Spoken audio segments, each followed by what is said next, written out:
अस्सलामुअलैकुम एवरीवन। आज हम करेंगे क्वेश्चन नंबर 6। क्वेश्चन नंबर 6 है हमारे पास द सम ऑफ सम। हम वही दो वैल्यूज़ को प्लस करेंगे तो उनका सम आ जाएगा। The sum of the ages of Ayesha and Amna. Amna और आयशा का जो सम होगा ना वो इज़ 32। ठीक है। फॉर एग्ज़ाम्पल हम आयशा को ले लेते हैं y और आमना को ले लेते हैं x। आप आयशा को x भी ले सकते हैं और आमना को y भी। ठीक है। तो हमारे पास x प्लस वाई मतलब दोनों का जो सम होगा वो होगा 32 ईयर्स। ठीक है। ये इन दोनों का सम है इन 2 ईयर्स। 2 साल के बाद आयशा जो थी ना आयशा, ठीक है, जो आपके पास y है, will be 3 times as old as Amna. वो 3 साल बड़ी हो जाएगी, मतलब 3 टाइम्स, सॉरी, उसको मतलब जो भी आमना की एज होगी ना आपके पास उससे 3 टाइम्स बड़ी होगी। उस एज के साथ आपको 3 को मल्टीप्लाई करना पड़ेगा, तब जाके आपके पास आयशा की एज आएगी 2 साल के बाद। अब आपने बताना है how old are they now, मतलब आपने दोनों के एज के बारे में बताना है कि वो अभी कितने साल की हैं। ठीक है। तो अभी हमें एक्स की वैल्यू भी फाइंड करनी है और फिर हमें वाई की वैल्यू भी फाइंड करनी है। अब हम इसको स्टार्ट करते हैं क्वेश्चन को। ओके, सबसे पहले हम देखेंगे, ओके फाइन। सबसे हैं पहले हमने आयशा की एज और आमना की एज को एक्स और वाई में अज्यूम कर लेना। लेट, ठीक है, let Amna's age is equal to x और Ayesha's as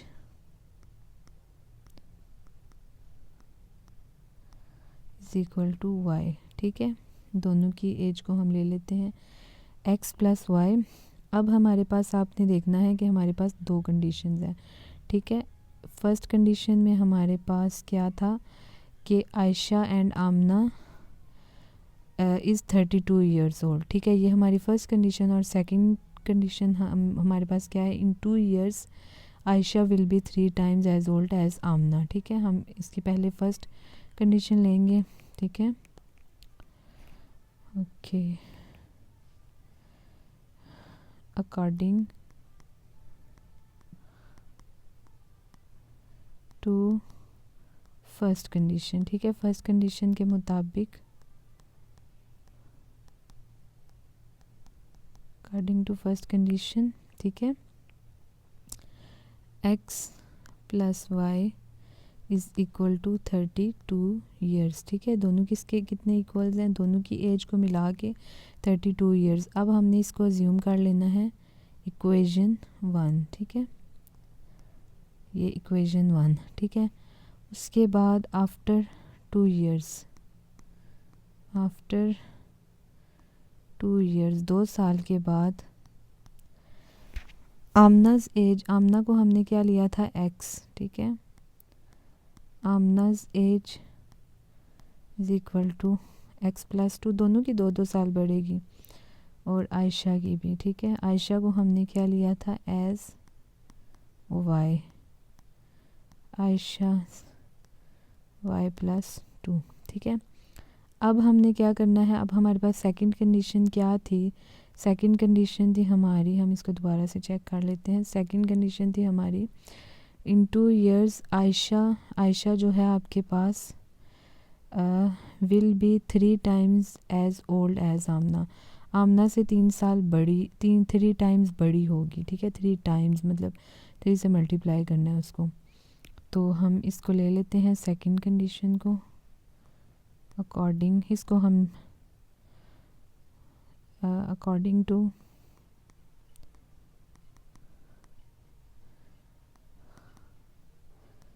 second condition, according to second condition हमारे पास है जो सेकंड कंडीशन थी आयशाज एज। ठीक है। आयशा की जो एज है वो आमना की एज से 3 टाइम्स बड़ी है। ठीक है। मतलब 3 टाइम्स, वो 2 साल के बाद आयशा जो होगी ना वो 3 टाइम्स बड़ी हो जाएगी आमना से। ठीक है। तो आयशा की जो भी एज होगी, ठीक है, वो 3 टाइम्स बड़ी होगी आमना से, ठीक है, सेकंड कंडीशन।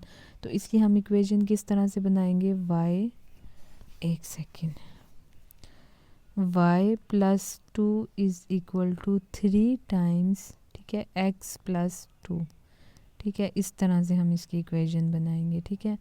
अब यहाँ पे हमने इस इक्वेशन को सॉल्व करना है, फिर देखते हैं कि हमारी x या y की वैल्यू निकलती है या नहीं। x और y की वैल्यू निकालेंगे हम बाद में, ठीक है।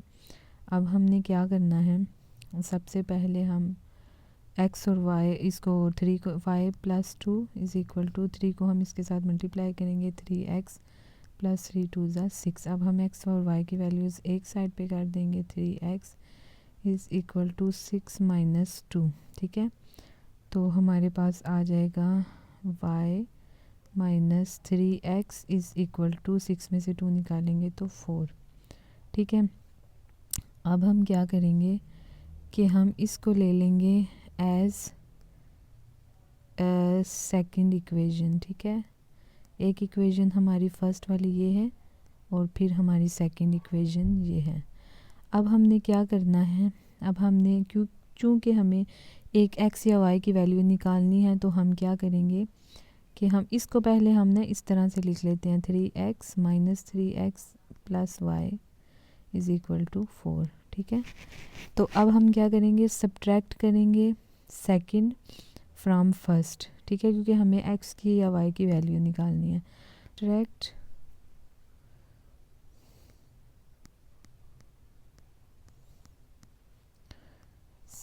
सेकंड इक्वेशन फ्रॉम 1, ठीक है। सेकंड को आपने किस से सब्ट्रैक्ट करना है, 1 से, ठीक है। मतलब आपने फ्रॉम 1 वाली को आपने ऊपर लिखना है।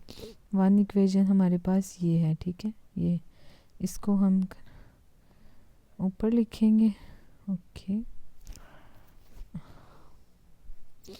इसको हम ऊपर लिखेंगे और दूसरी को हम नीचे, ठीक है। फ्रॉम जिससे भी निकालनी होती है ना, उसको ऊपर लिखते हैं, क्योंकि इसमें बहुत डिफरेंस आता है ऊपर और नीचे लिखने से।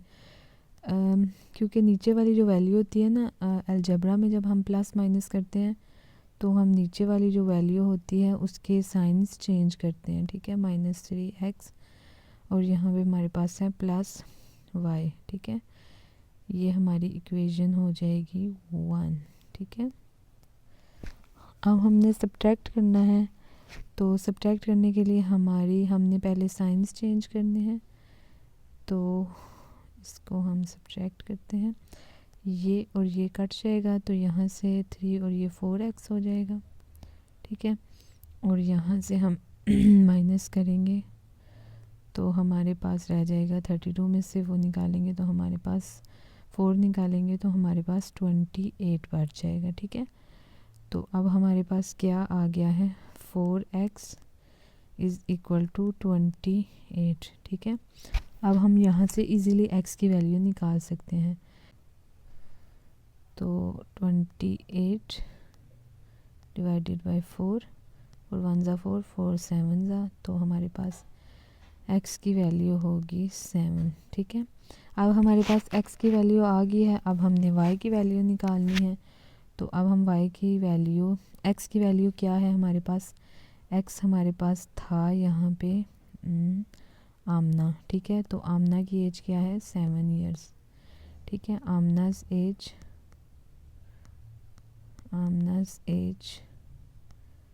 इज इक्वल टू 7 ईयर्स, ठीक है। आमना की एज निकल आई है 7 ईयर्स। अब हमने क्या करना है, अब हमने उसकी निकालनी है आयशा की, putting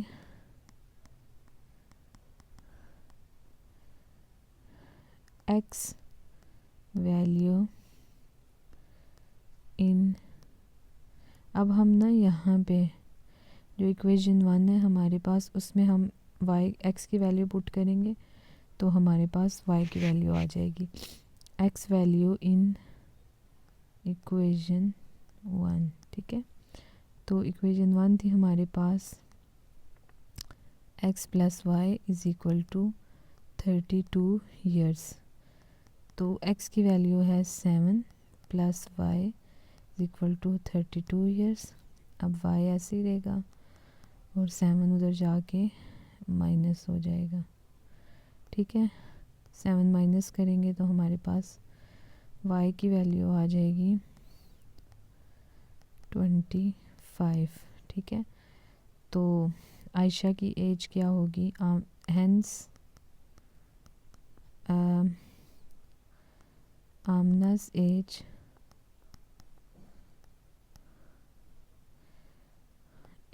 is equal to, Amna की एज कितनी थी, 7 ईयर्स, हाँ 7 ईयर्स, ठीक है। और Ayesha's age is equal to 25 years, ठीक है। तो हमारी जो 5.1 है वो कंप्लीट हो गई है, ठीक है। 5.1 के सारे क्वेश्चंस हो गए हैं, क्वेश्चन नंबर 1 के भी सारे पार्ट्स हो गए हैं, 1 के भी, 2 के भी, 3 के भी, 4 के भी। तो हमारा 5.1 जो है ना वो कंप्लीट हो गया। अभी इसके बाद हम 5.2 स्टार्ट करेंगे।